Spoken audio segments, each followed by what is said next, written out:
Ladies and gentlemen, good afternoon and welcome to the Changing the Questions Wrestle Kingdom 10 recap show. My name is Paul LaPorte, and I am going to be giving to you my opinions on all of the things that went down on Sunday night / Monday morning's big event.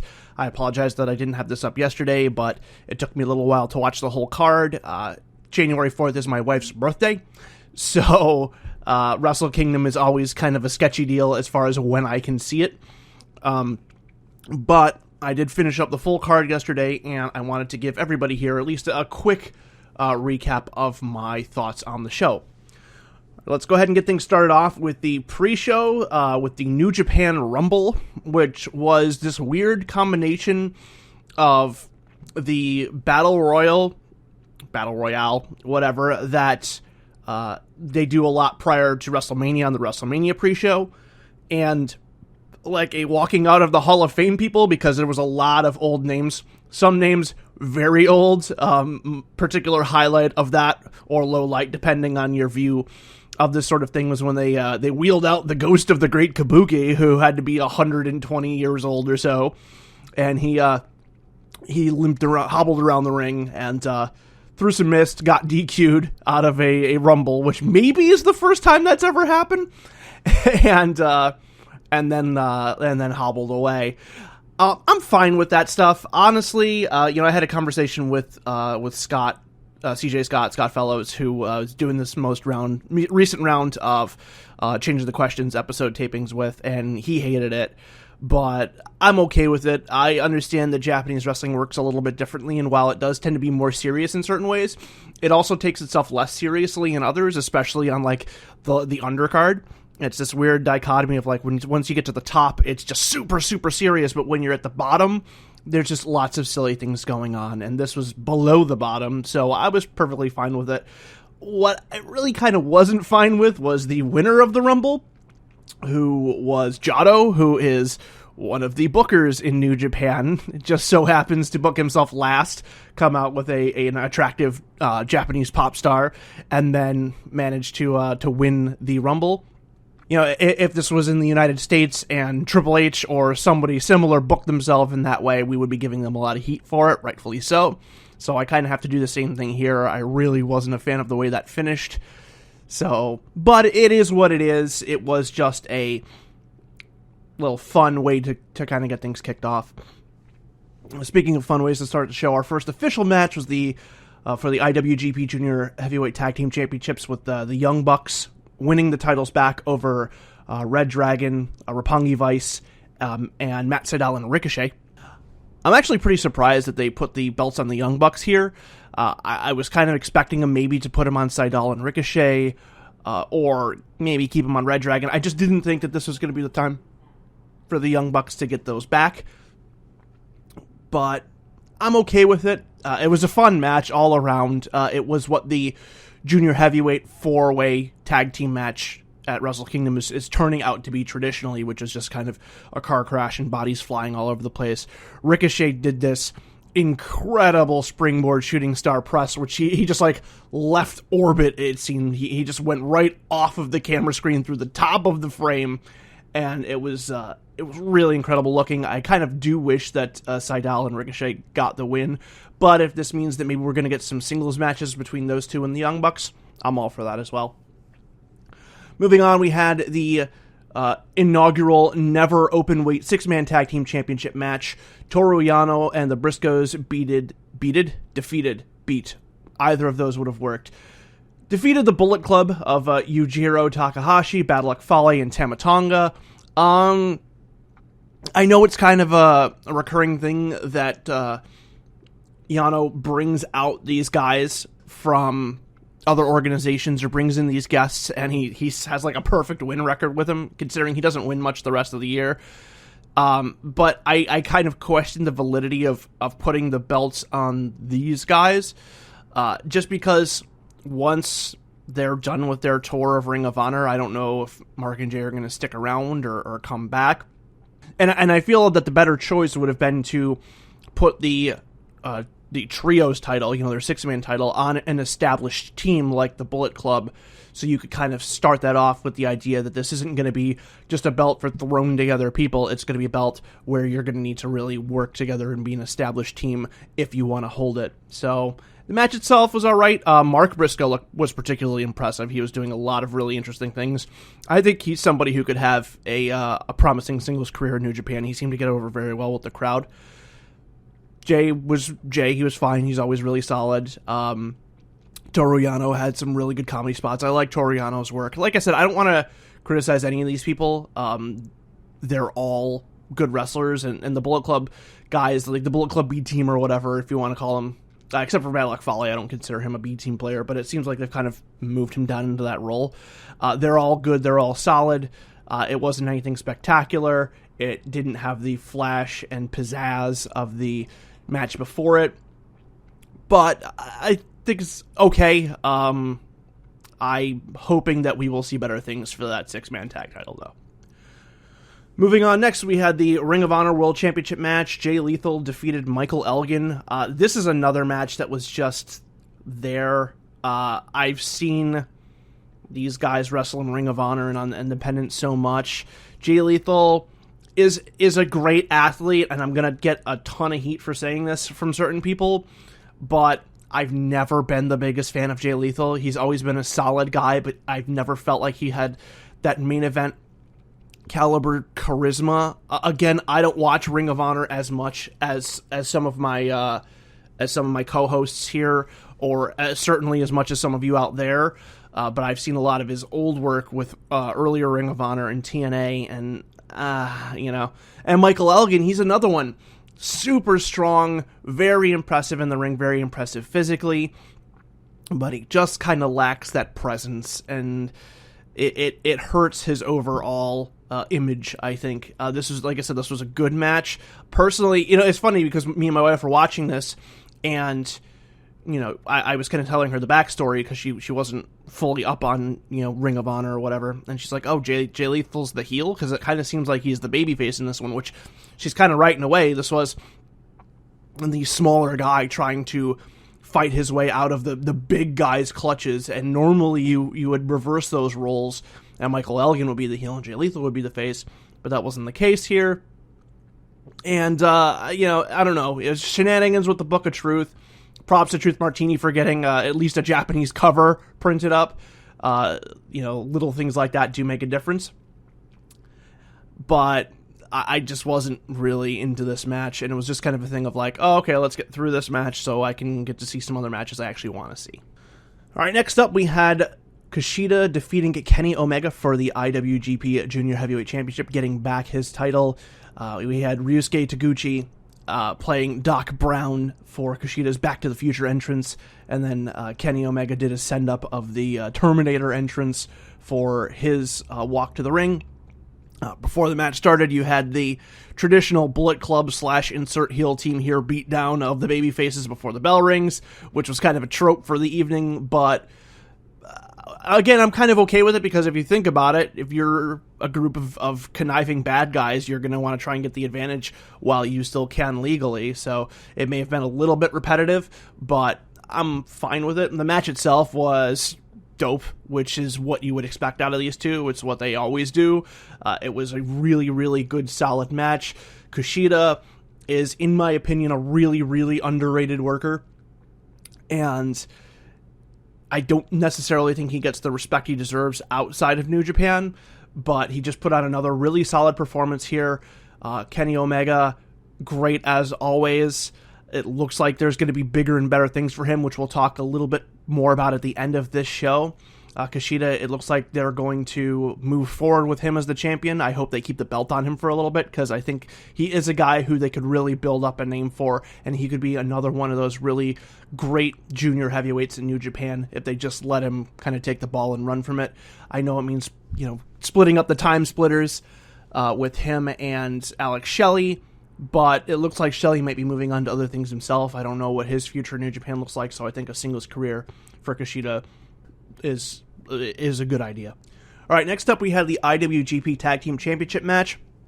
Great Bash heel, the team of Togi Makabe and Tomoaki Honma defeated the Bullet Club the prior champions, Doc Gallows and Carl Anderson. This match was... that was another thing. You know, Wrestle Kingdom 9 last year, all the matches just kind of felt like they had this kind of... They were special, they had this pop, they had this kind of hard drive to them, and a lot of the matches on this year's Wrestle Kingdom, save for the ones that are going to be coming up, kind of fell flat. And I don't know why. Maybe it's just because I'm more familiar with the New Japan product, so maybe these matches just feel less fresh to me now.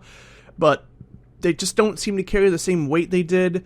I think there was also kind of a cloud of this, at least for me. Once again, let's put on the social justice warrior hat or something. I don't necessarily think that you should throw a title on a guy who is currently being investigated for domestic abuse. It doesn't look like New Japan is going to do anything about that, regardless of whether or not, or regardless of what way or not Honma is found, which that whole thing just sucks because I like Tomoaki Honma a lot. So, it's kind of a bummer, but I do think that New Japan should kind of be a little bit gun-shy with putting accolades on the guy while this is all still going on. Togi Makabe is great. I have no problem with that. But this just was big guys hitting each other, but it wasn't like Tomohiro Ishii and Makabe beating each other up, big guys hitting each other. It was just, it didn't have kind of that same pop, that same weight to it. Tomoaki Honma had a way, way higher connect rate with the Kokeshi than he ever should.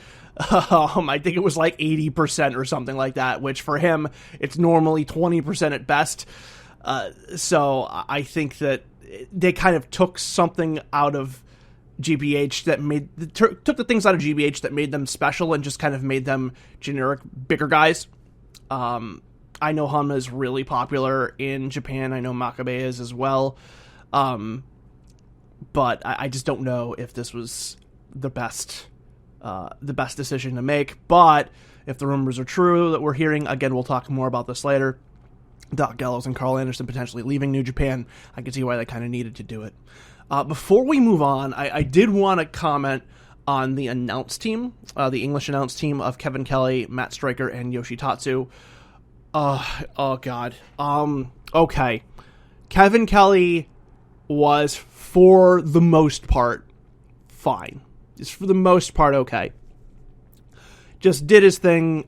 He's always been a decent hand. He does his best when he plays that kind of Jim Ross sort of role where he's just kind of calling the action and maybe not giving his opinions as much on it. Matt Striker is... Oh, I hate Matt Striker. Okay, and that's not really fair. Matt Striker has flashes of brilliance, and some of the things he says are really great and really insightful and really introspective, but other things he says, it's just like the noise in between the good stuff is just unbearable at times. You know, the way he just like half-asses certain pronunciations. It's like, I would prefer you didn't try at all, like Jim Ross didn't last year. There's certain things like that he was just like, I'm gonna screw this up, sorry. But Matt Striker pretends like he knows what he's talking about for certain things. Other things he really does know what he's talking about, but certain things you can tell he's just kind of half-assing it, or he's trying to play like he knows more than he does. Yoshitatsu, I just felt bad for the guy because he was put in an English commentary team. His grasp of English is clearly limited. Still way better than my grasp of Japanese is, and I've gone to school to take Japanese, at least rudimentary Japanese. So I have no room to criticize the guy. And it's not really a criticism. It's just, I feel like they kind of said, hey, we want to do something with you. We want to put a Japanese name on our commentary team. Would you be willing to do this? And he just kind of couldn't say no. Because it just seemed like he was getting lost at certain points. When you have two people who are going back and forth in a native, or in a language that is not native to you, but they speak it natively, it is incredibly hard to keep up with.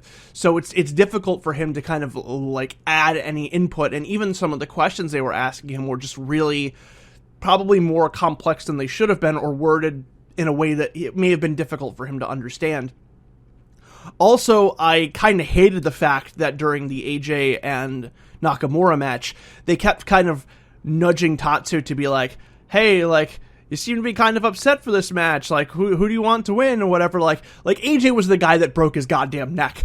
Like, I don't know if Tatsu was just kind of selling that, or if he was legitimately cheesed at the guy, but there should have been a point where Stryker and Kelly should have realized, like, oh, maybe this is a sore spot for him. We should just kind of, downplay this. But no, they kept, like, kind of nudging the guy and making these comments like, oh, don't you wish you could be back in there right now, and things like that. It's like, that's just dick things to say to a guy who almost died.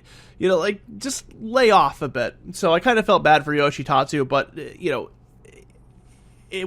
I couldn't really expect anything out of him because that's just a really tough position to be put in. Okay, let's go ahead and move on. Hirooki Goto defeated Tetsuya Naito. Naito just has this awesome kind of swagger about him that I really, really like. I like the fact that he attacked the cameraman before the match. He is one of those people who, I'm going to screw up the pronunciation of this, but Los Ignorables, I think is his stable, Los Ignorables.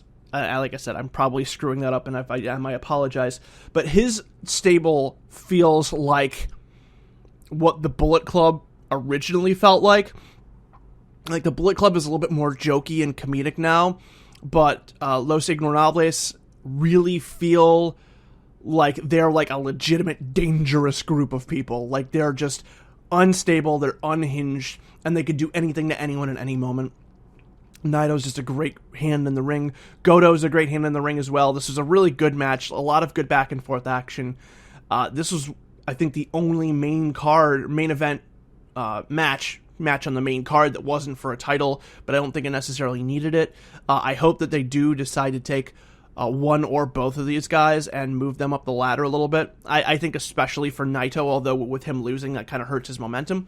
But considering some of the departures that they may be having, they're going to need some good both faces and heels. And I think both of these guys could move up into that upper echelon and be comfortable there. All right, moving on to the Never Openweight Championship match. Katsura Shibata defeated Tomohiro Ishii and took the title down. The Never Openweight title has become, in my eyes, the punch you in the face title. That's really all Never Openweight matches end up being, is just two guys just beating the crap out of each other for 20 minutes. And these guys did not disappoint.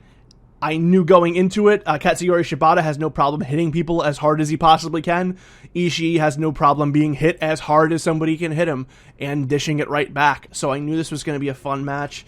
The reception for the kick contest, where they were just taking turns sitting down and kicking each other in the back, has been kind of 50-50.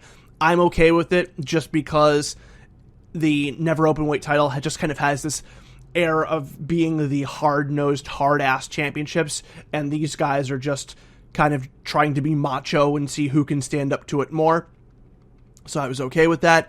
And then just the stuff they were doing to each other was brutal the whole time, just beating the crap out of each other. Lots of strikes, lots and lots of strikes in this one, obviously. And certain people like the strike-based style, certain people don't. I'm a fan of it, or at least a fan of it being partially in a professional wrestling card. I think that professional wrestling should represent all styles.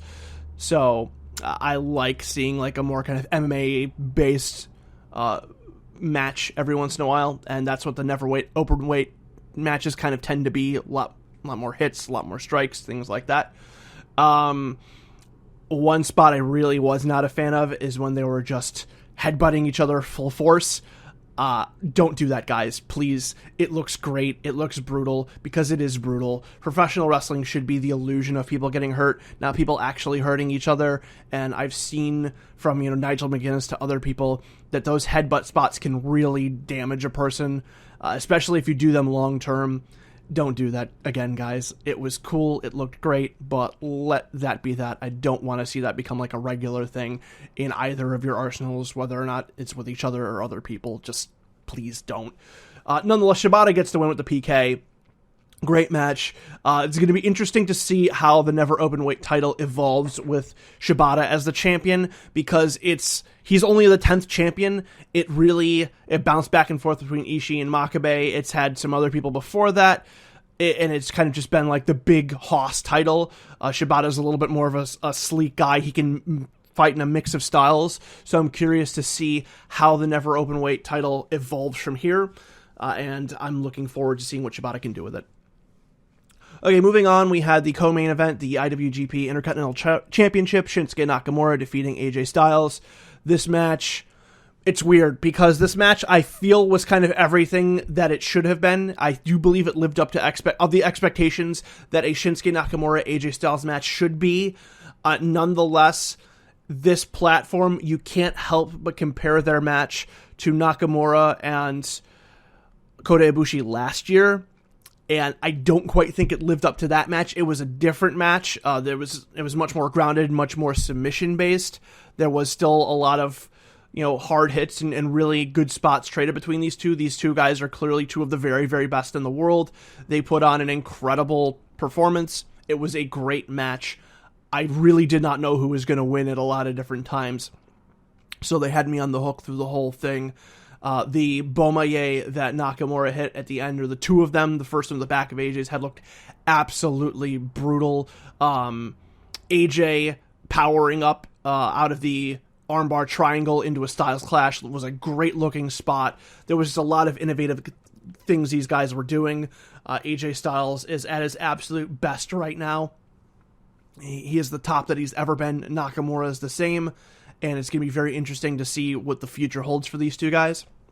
But this match itself was a fantastic 5-star match. I do believe it was the match of the night, and I do believe it lived up to expectations.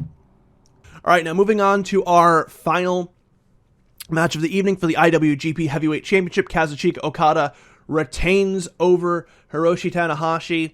I have to be honest with you. Right around the time this match started was when I got the news about AJ Styles, Shinsuke Nakamura, and potentially Carl Anderson and Doc Gallows all leaving New Japan. So I was very distracted through this match. I probably should go back and watch it again. And also, right around halfway through this match, I just... and it's not fair, and this is all on me. I don't want to downplay this. This was a great match, but I just kind of lost interest because about halfway through the match, they just hit this point where it became The Rock and John Cena, where it was just, we're going to hit each other with our finishers as many times as we can, and who's going to kick out last. And I just wasn't really feeling that. And I kept having this overlooming feeling of dread that Tanahashi was going to get the title back, just kind of weighing me down, even though he didn't. And that was another thing. They really should get credit, because there was probably 4 or 5 times that I really thought that the match was over, and I thought specifically that Tanahashi was going to get the win. So they fooled me. But the problem is that I don't know if you should really, really fool people more than once or twice in a match. Should you... I don't know if necessarily more times fooling somebody is better, necessarily. I think it just gets to a point where it's just like, oh, okay, the match is still going. Oh, okay, he hit his finisher. You're going down for the cut 1. Oh, he kicked out again. Okay, well, I guess that's not it. And you almost just kind of become numb to the finishers. And I mean, Okada hitting the high fly flow at the end, getting the pin. That was a cool spot. But again, it was just like, these guys have hit each other with so many bombs. I just kind of stopped caring after the 4th or 5th near fall. It was still a good match. A lot of people are saying that this match was better than their one at Wrestle Kingdom 9. I disagree, even though I like the ending better. I like the outcome better. I kind of like the Wrestle Kingdom 9 match better myself. But it was still a good match. I'm glad that they're keeping the belt on Okada. I feel like he is going to be the guy that should be carrying the company from here forward. Tanahashi's a great hand, but they've put a lot of focus on him. I don't necessarily think he should have won the G1 Climax. I wouldn't mind seeing him maybe take a swing at the IC title and seeing Okada versus somebody new, really new. I mean, obviously him and AJ Styles had a thing this year, but I wouldn't mind it if this was the last time we saw Tanahashi and Okada face off for a year or so. I wouldn't want to see it again at Wrestle Kingdom 11, but around this time. I would like to see Hiroshi move on to different things and Okada move on to different things. All right, ladies and gentlemen, that's going to wrap it up for this recap of Wrestle Kingdom 10. Obviously, as I alluded to earlier, there's been some big news recently of New Japan getting their notices from AJ Styles, Shinsuke Nakamura, Carl Anderson, and Doc Gallows. There's a lot of speculation as to where they're going. As of right now, nothing is confirmed. Nothing. All we know is that these guys are potentially not going to be new. Even the fact that they're not going to be in New Japan any longer isn't 100%, but they're probably all going to be leaving New Japan. That's all we know. We don't know where they're going. We don't know what capacity they'll be in when they get there. That is something we are going to dedicate some time to tonight. I'm trying to gather up some people to do some sort of roundtable discussion about what this means for New Japan, what this means for WWE, what this means for the individual wrestlers, and try and have a big discussion about it, because I think that this is a really, really huge subject in professional wrestling, probably the biggest one we've seen in some time, and it deserves some attention. So we're going to probably get something together tonight. I also have an episode of Changing the Questions that we'll be putting out right around the time that you get this. It will probably already be out by the time you're listening to this. It's going to be with my friends Scott and Evan, who are independent wrestlers out of Albany, New York, who took some time to record some shows with me about kind of some best of topics, and then a really good episode on getting into independent wrestling. The first of those will be going up today, so be sure to check that out. We'll also have a new episode of Booking a Better Wrestler on Wednesday, which is going to be by far the craziest one I've ever done, and probably the most controversial, which is saying something, because I did an episode on Ava Marie. So be sure to check that out.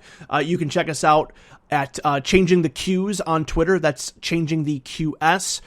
Be sure to head on over to our YouTube page if you're checking this out on iTunes, or if you're listening to this on YouTube. Be sure to hit the like and subscribe buttons. The subscribe button specifically kind of helps us out a lot. Once we get to a certain amount, we kind of get more vision and more exposure. Speaking of exposure, be sure to tell your friends about us if you like us. Be sure to leave us some feedback, suggestions you'd like to see for future episodes. Right now we're kind of doing the podcast format, but if you would like to see us do kind of videos in the future, let us know. You can send us an email at changingthequestions@gmail.com. Also, be sure to head on over to our Facebook page. You can just search for Changing the Questions. Be sure to like that. We post up all of our shows on there, as well as other comments and videos and things we see from around the internet. And I think that's going to do it. I think that's all the social media stuff. Again, check out Changing the Questions later today, and Booking a Better Wrestler on Wednesday, and the roundtable going up tonight as well. So there's going to be a lot of content going up within the next few days. Be sure to check us out. Again, I'm Paul LaPorte. Thank you guys so much for listening. I'll see you very, very soon.